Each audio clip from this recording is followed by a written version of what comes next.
Hi Leo, welcome to your Magic Door reading for January 9th through the 23rd. Everything you need to know about this reading is in the description box below. That's what I get for getting creative with my shuffling. All right, two more.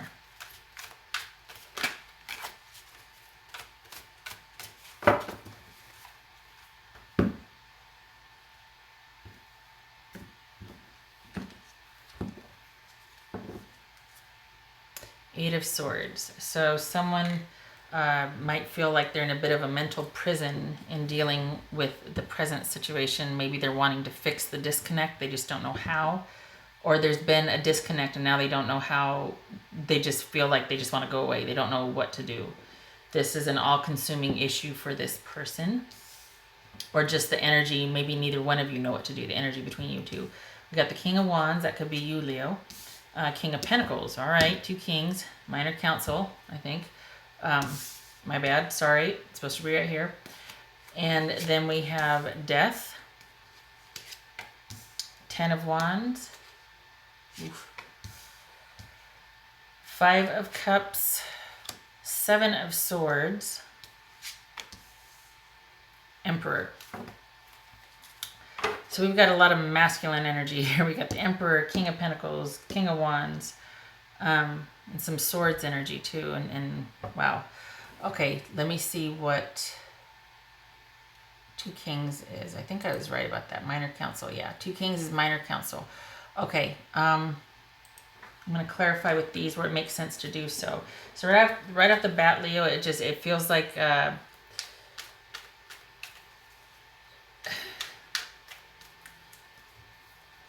I'm just feeling the disconnect here, I guess. I guess that's what it is.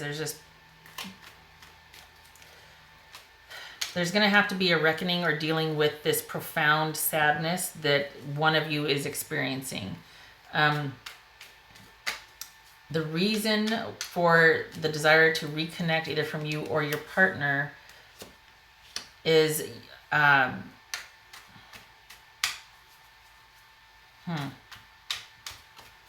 think somebody wants the way the relationship was back.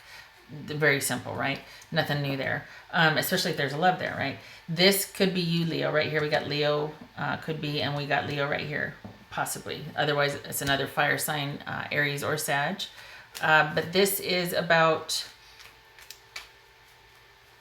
someone doesn't know if they can trust the other person.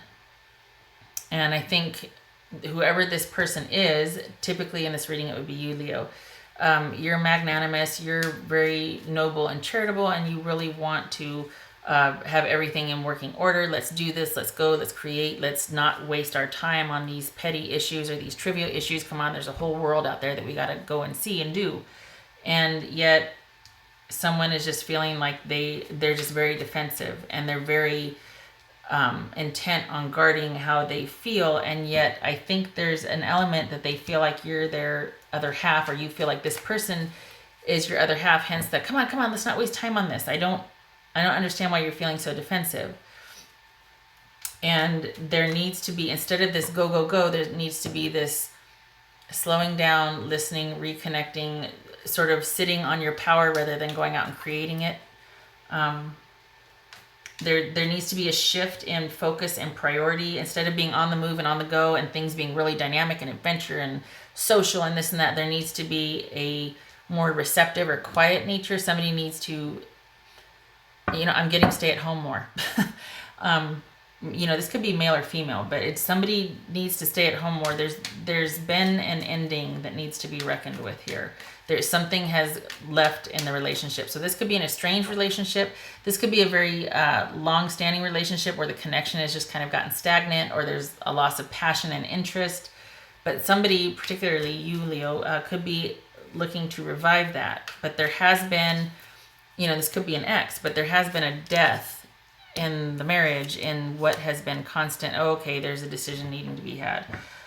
Okay, so there's been an ending. So we're talking about a death in the relationship here, a death to the relationship, and there's a new beginning, because we got marriage, and we've got, or this could be Taurus, and we've got judgment, the need to make a decision, to move forward, that life cannot go on the way it is. There needs to be a reckoning, and we need to decide what's going to happen so that we can get to the new beginning that comes after the ending here.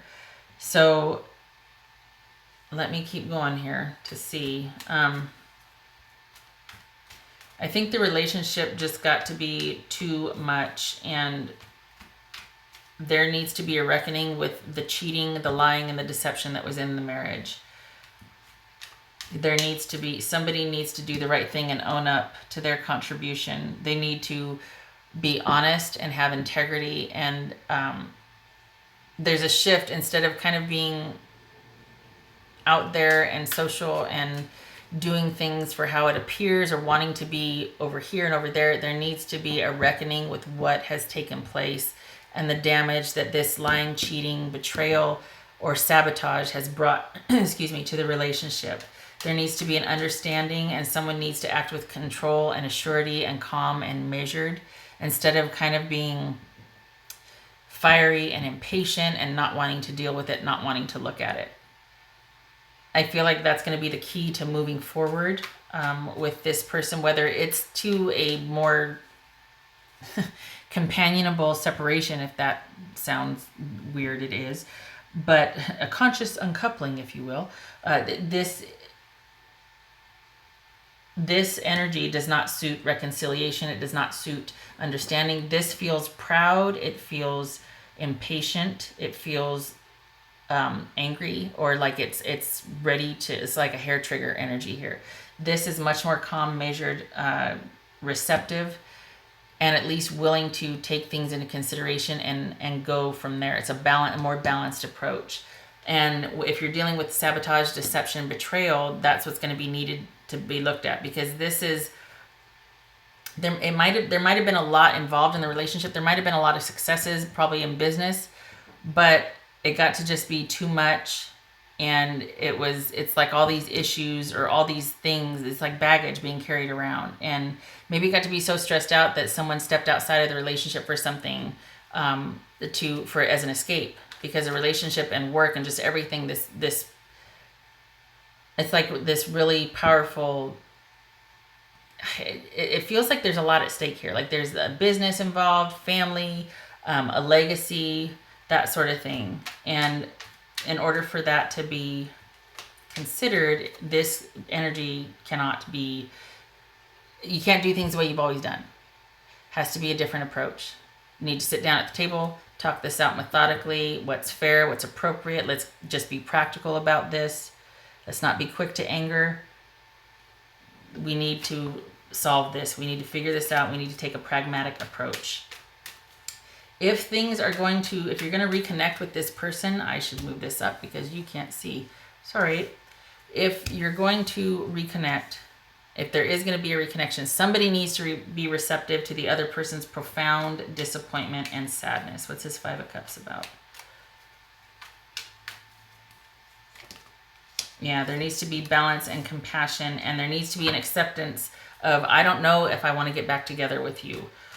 We need to talk to somebody other than us, because there's a feeling that if it's just you two, that things could escalate. Somebody's going to get defensive and angry, and someone's going to be like, well, I just want to be happy, so I'm out. I don't want to deal with this. I just want things to work out. I just want to be happy again. I don't want to deal with the quiet and the somber reckoning, so to speak, of somebody's profound grief and sadness in this situation. I don't even want to deal with my own. I'm out. That's what this feels like. This right here is like somebody's going through it, and there needs to be balance and compassion and measured moderation. Again, with this happened, I think this happened in Sagittarius also, that it's like somebody needs to talk to somebody or somebody needs to intervene. And with them, it was about probably the best course of action would be like indirect communication not through social media. I think I said it incorrectly, but through written texts, emails, things like that, so that there can be a measured response. So it's not like, oh, hell no, and you start kung fu typing. It's more like, okay, all right, I just read this. I'm going to go do something, and then I'll come back to it. Or I'm going to let it sit. I'm going to not respond immediately because I might verbally chop someone's head off. You know what I mean? So this is all about healing, compassion, perspective, not knowing what's going to happen in the future, and having to be okay with that. just trusting that whatever is going to happen is going to be better than where you're at now, at least for this situation. And this person, whoever this, somebody is really defensive because they are so brokenhearted and hurt. And if there's any getting through to them, if there's any way to at least salvage the situation to get back to at least being civil, it's about someone intervening to mediate and to because this is not, someone's not even willing to give an inch at this point. They're so defensive and angry. And this is like, okay, I need there to be an ending that is like, somebody needs somebody to acknowledge that what was done ended this marriage or this connection or this relationship. And until that happens, I don't know what's going to happen after that, but I need there to be an acknowledgement that what somebody did to somebody else was wrong. And this is all about not knowing what the future holds. It's a good omen. So to me, it means like this is a good place to start. But as far as any kind of reconciliation or reconnection within an established relationship, it's going to take outside help. It's going to take somebody trusted outside, minor counsel involved, minor counseling probably, to bridge the gap here. I'm getting a drink of water, pardon me.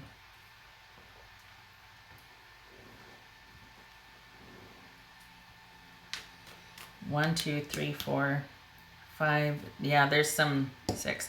Somebody that, okay, so the mental prison applies here, right? Somebody's quite broken up over what has happened. What does Leo need to know here? What does Leo need to know? You know, and honestly, like, you'll show up and you'll put up with a lot, but everybody has their breaking point, right? Leo.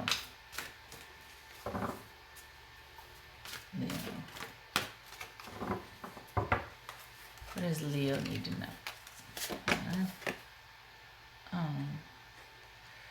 Oh, this always gets to me, this visual. It's like, no, don't, wait.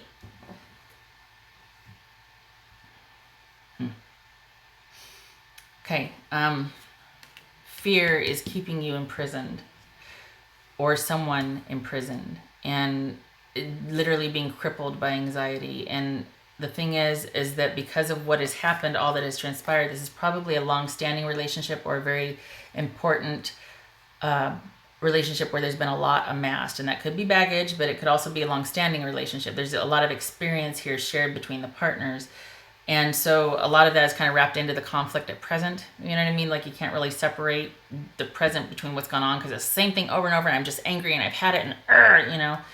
And so we go from this sabotage to the relationship, and the next is, I don't know what to do. I am profoundly just consumed with fear and grief and sadness and anxiety, and I don't know what's going to happen next. And I don't know where to put one foot in front of the other. Just, it's a horrible place to be. And the thing is that it keeps you from seeing around you what is available for help. And right now, that is someone outside, because the two of you working together are not going to find it. You need, at this point, there needs to be somebody from the outside that is trusted, that can intervene, mediate, or provide wise words of counsel. I'm so sorry. This is a horrible place to be in, and I really do hope this works out for you.